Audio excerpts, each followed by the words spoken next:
नागपूरसह विदर्भामध्ये ढगाळ वातावरण निर्माण झालेलं आहे आणि त्यामुळे जर बघितलं तर आता हवेमध्ये गारवा निर्माण झालेला आहे आणि थंडी कुठेतरी वाढताना दिसते आहे। एकंदर परिस्थिती जर बघितली तर रात्री नागपूर शहर आणि आसपासच्या परिसरात काही ठिकाणी रिमझिम स्वरूपाचा पाऊस सुद्धा पडला, त्यामुळे सकाळचं वातावरण जर बघितलं तर गारवा निर्माण झालेला आहे आणि थंडीची चाहूल जी आहे ते लागलेली आहे। महत्त्वाचं म्हणजे गेल्या काही दिवसांपासून जर आपण बघितलं तर तापमानामध्ये काहीशी वाढ झालेली होती ते आणि थंडी जी आहे, कारण हे खऱ्या अर्थाने जर बघितले तर विदर्भात थंडीचे दिवस आहे, मात्र पाहिजे त्या प्रमाणात थंडी नव्हती।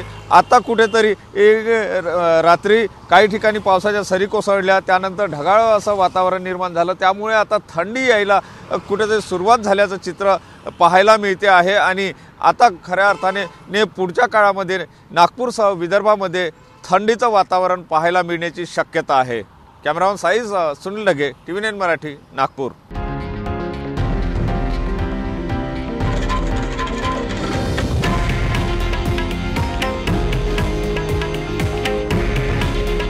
हे आहे देशातील नंबर 1 न्यूज नेटवर्क आणि आपण पाहत आहात TV9 मराठी।